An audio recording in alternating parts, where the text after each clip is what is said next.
another 28 years, still holding the record as the United Kingdom's longest serving minister for Europe. I think unlikely to be exceeded in the near future. But I have been chairing the forum since 2020, having stood down the House of Commons in the December 2019 general election. And although we had planned today's event some while ago, the timing turns out to be especially fortuitous given other events that are taking place today. So before I come on to the launch, I just want to say a few words about what is being briefed out from Downing Street today and the expectations about what will take place this afternoon. Now, we clearly, none of us yet know what will be in any agreement that the Prime Minister and the President of the European Commission are able to announce later on today, although we've had some indications from what claim to be well-informed sources in the press in the last couple of weeks. But I think that the importance of today, if that deal is finalised, it should not be understated.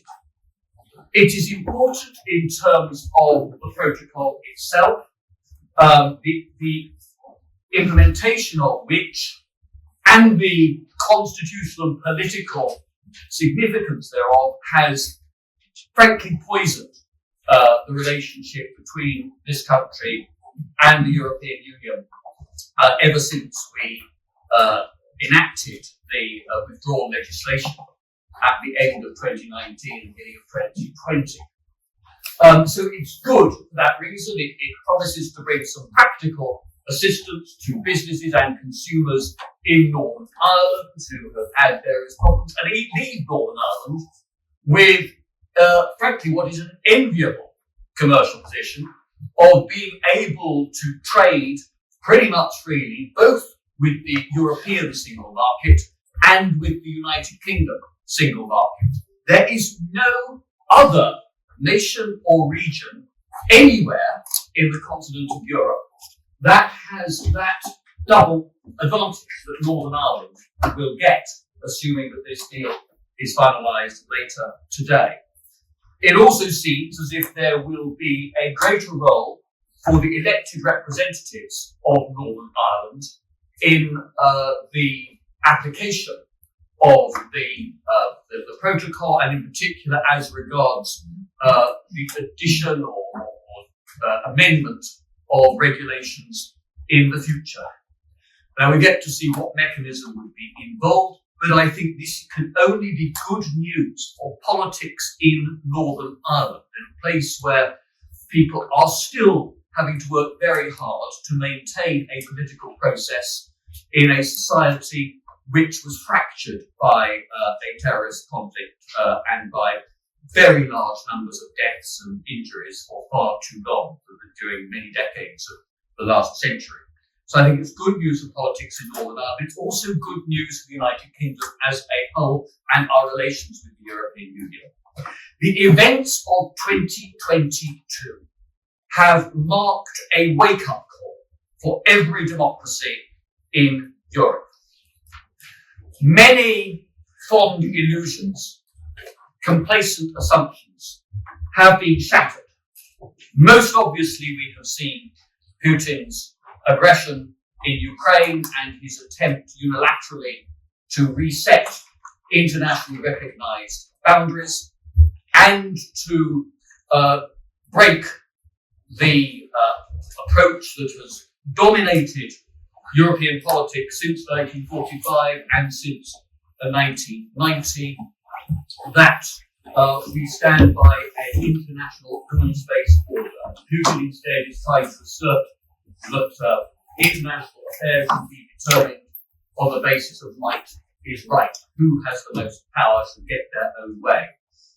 And that is a threat, an existential threat to our security, the security of every democracy in our shared continent. At the same time, we face a strategic challenge from China, which is both an essential integrated part of today's international trading and economic system, but also has a quite open ambition to dominate the manufacture and supply of every one of these new 21st century technologies, from quantum computing to life sciences to zero carbon technology, by the centenary of the Communist Revolution in 2049. And unless the democratic world gets its act together, we would have no choice but to rely on Chinese suppliers, Chinese know-how, and therefore, in effect, Chinese goodwill. So it's a strategic challenge, fundamentally, in my view, based on technology to be faced there. And of course, we've also seen the increasing evidence of the threats, the challenges posed by climate change, which has both having a direct effect on agricultural opportunities in many parts of Europe, but is having a much more dramatic and worse impact in parts of Africa and Asia, which in turn affects not just the international trading system and some of the supply chains that we have rather taken for granted, but it has also impelled more people to think that they have no choice except to try to move physically northwards to a more temperate continent. And if, as the scientists predict, that parts of Africa become uninhabitable and certainly uncultivable in the next few decades, then that migratory pressure is only going to increase. Now, none of these problems are ones that a single European democracy, not Britain, not France, not Germany, can address on its own. So it seems to me that there are shared interests and common threats that require us to find a way of putting behind us the quarrels of recent years, to take as a basis the treaties that were negotiated by the Johnson government and form the basis for the United Kingdom's exit, and to work out how we move forward from that point. This afternoon's agreement, if it does indeed take place, will be a very propitious start. But ahead of us lies the review of the Trade and Cooperation Agreement, which is due to be reviewed under the terms of the treaty in 2025-26. Next year, we are probably going to see a British general election. We will certainly see a European parliamentary election, and then the selection, confirmation of a new European Commission. So it's not going to be until 25-26 that these negotiations get down to detail. And it's not just the TCF that comes up for review then, but it's also the Fisheries Agreement, the EU's decision on UK data adequacy gets to the end of its 5-year point at the same time, as does the EU's decision to maintain sort of special arrangements for derivatives trading for EU companies to trade with the UK counterparties in London. So the relationship will need to be addressed afresh in 2025-26.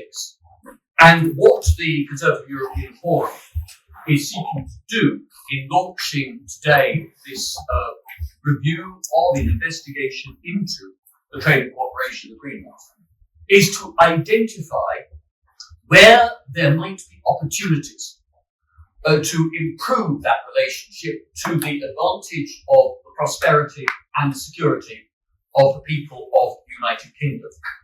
We will be establishing panels.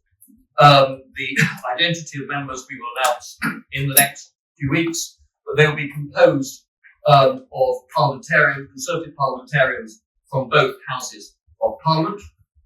We will invite representations from all sectors of United Kingdom business, but also from other individuals and groups who will have things to say about the adequacy or inadequacy of the current TCA arrangements and how they might be improved for the future. Now, the CEF, as most people here will know, I think will probably have very few Leave supporters amongst its ranks. But this agenda is one which I think ought to be able to bring pragmatic Remainers and pragmatic Leavers together in looking at work that will help us to improve the opportunities for businesses and families throughout the United Kingdom. Things we're going to have to think about is where the trade-offs might lie. Frankly, right across the political spectrum in the United Kingdom, there has for too many years been a measure of wishful thinking, somehow believing that if we decide that X or Y is in our interest to attain, that the European Union will automatically then, having seen what we want, give us some privileges as regards particular access to their market. So there may be issues where some sectors say that we need to take a certain step towards closer links with the European Union, but other parts of that sector say, well, we actually think there's great opportunities from divergence. And I think getting those trade-offs out into the open, having an honest debate, has to be part of how we prepare thinking in the Conservative Party and the wider country for this task which now lies ahead, only a couple of years ahead. But this review should cover, in my view, such subjects as the security, foreign policy and defence relationship between the United Kingdom and the European Union. That should be complementary to NATO. It's not an alternative to NATO, but the EU, whether we like it or not, has certain competencies that are important as regards the application of soft power in international affairs and on security matters, particularly when it comes to issues to do with digital security, but also with police cooperation and the like. So that, after all, CSDP, CFSP relations was something that was talked about in the political declaration but has not been followed through. We should certainly be taking that question out of the box where it's been for the past 3 years and examine what might be done to improve matters for the future. We could look at veterinary arrangements. New Zealand has a veterinary treaty with the European Union. Should the United Kingdom not have a veterinary treaty with the United Kingdom? To what extent would that actually help our growers and producers and food processors in terms of increasing opportunities for trade? We could be examining whether there is going to be scope for a closer relationship or a fruitful relationship with the EU in terms of services. Services, as we all know, accounts for the great majority of the United Kingdom economy. It was always a source of frustration to successive British governments that the European single market, well, remembers, was pretty well developed when it came to goods and much less well developed when it came to services. And I don't, having sat around the table in Brussels on this many times, I don't underestimate the challenges in the way of getting a better relationship, but we would be failing in our duty to British business if we did not take seriously their ambitions for services, things like mutual recognition of qualifications, and see whether there is something there that might inform a future government's approach to the negotiation of the review of the TCA in 2025-26. And finally, controversial issue, but I think we really are at the stage where we need to look with clear eyes and hard heads at the issue of migration. We see one of our most successful sectors, the creative and performing arts, which have been stymied by the new difficulties in the way of being able to move freely to perform or to operate in different countries around Europe. Now, is there a way through this? Is there something that might be negotiable, attainable for us, that will allow our creatives and performing artists to get at least some of those opportunities back, but also give their European equivalents the chance to take advantage of the huge appetite amongst people in the United Kingdom for the arts and the creative works produced elsewhere in Europe? Or should we look at something in the way of a special migration deal for young people and for students coming from other European democracies to the United Kingdom and vice versa? I think the important thing for CEF is things that we need to be saying now at the start of this exercise are what we want to achieve, but there are some of the questions, I'm sure others will come up in the representations we receive from business and others. What is important is that we try to make sure that the Conservative Party, and I hope a Conservative government in 2025-26, is able to go straight into negotiations with a well-informed assessment of where the United Kingdom's national interest and national opportunity lies, and can move forward on that basis.